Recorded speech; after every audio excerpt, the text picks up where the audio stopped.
Welcome to the International Volleyball Academy, where successful coach Zdeněk Hanik and active professional volleyball player Helena Grozer gradually teach you how to play volleyball from the very basics. Each episode builds on the previous ones, so we hope you've seen all the earlier episodes. In the last episode, we completely covered blocking, so logically it's now time to focus on digging in the field. Field defense is a highly organized team activity that is inevitably related to blocking. It involves not only digging hard spikes, but also handling deflected balls and tips. However, we are still in the phase of children's volleyball, where powerful attacks do not play such a significant role. Instead, there are more free balls to dig, which requires good footwork as well as falling to the ground.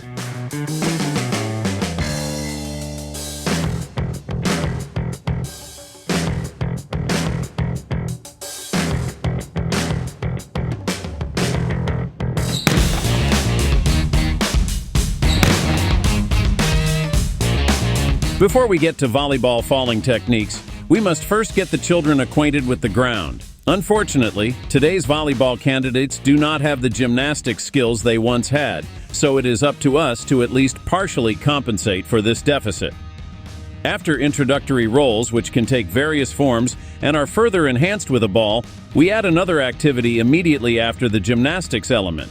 First a bump, then setting with the fingers.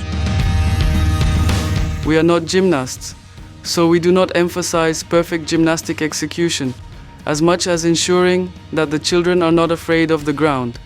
And of course, we immediately combine this with reacting to the ball. It's time to start practicing the falling technique. We begin with the side fall, as demonstrated by the libero of the Czech national team. This is the simplest technique and is used by both boys and girls. Initially, we can use a mat, and the first exercises start from the knees, falling to the side over the thigh and hip, at first without rolling over the shoulder. We remind the children that they need to be able to fall to both the right and left sides. Next, we introduce the roll over the shoulder.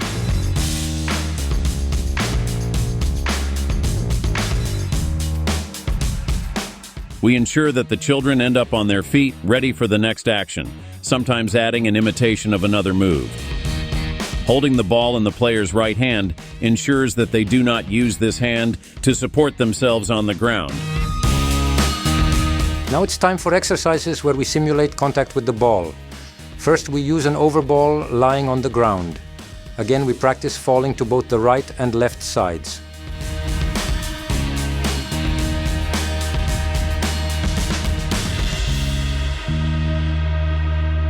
We also repeat the entire movement sequence. The hand reaches far to the side for the ball. The bent leg is placed on the ground over the knee, thigh, and hip. The torso rolls over the shoulder into the final position on the feet. To prevent the other hand from touching the ground, we perform the exercise with the ball in the left armpit.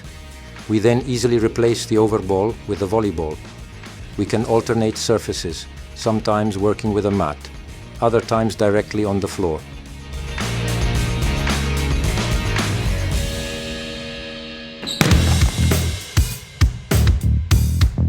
For real action in field play, it is necessary to refresh the basic locomotion, movement using proper footwork. First, we let the children catch the ball without falling. Then we transfer the correct movement to the exercise with a ball or an overball lying on the ground. After that, we return to the previous exercise, where the caught ball is thrown back as part of the subsequent fall. The benefit of this exercise is that the children cannot touch the ground out of caution, as both hands are occupied with the ball. In the following exercises, we get closer to real digging. The movements are the same. The difference is that the ball is not flying through the air, but rolling on the ground and being tossed up. Of course, we practice both to the right and to the left. In the penultimate phase, we perform exercises where the ball is dug after one bounce on the ground. We use the mat one last time, and then we transition to the floor of the volleyball court.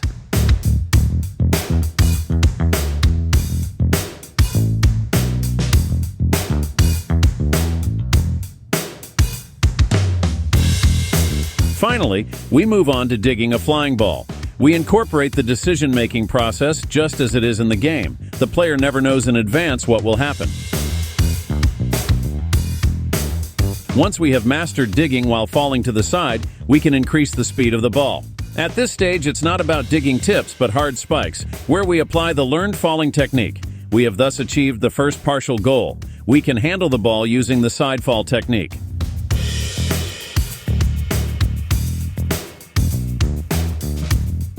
It's important to remember that practicing and repeating the falling technique must be a daily routine in volleyball training for all age groups.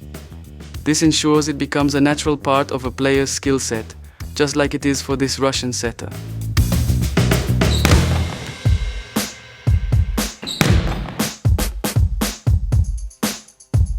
Now we'll introduce a more advanced version of the falling technique, the dive save.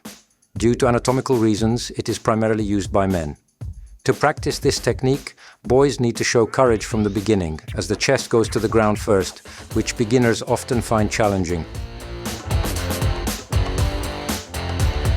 It's important to avoid excessive arching of the back, as seen in this case. We start from a kneeling position, which boys quickly master, and then progress to diving from one foot and eventually from a standing position.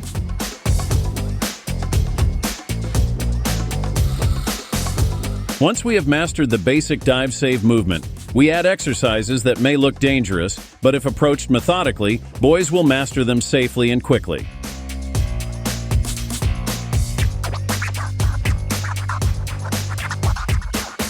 Recently, there has been a trend to perform the dive save on the elbows rather than the hands. This adaptation allows the technique to be used in women's volleyball as well. We see this execution regularly in play among Asian teams.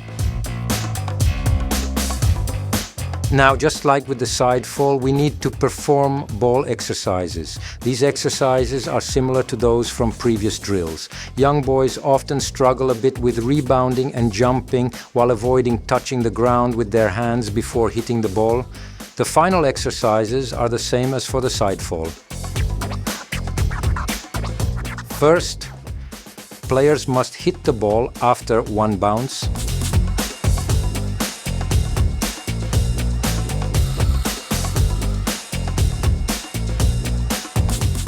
And then directly from the air without bouncing, which is essentially the game situation. Players will encounter similar situations throughout their playing careers.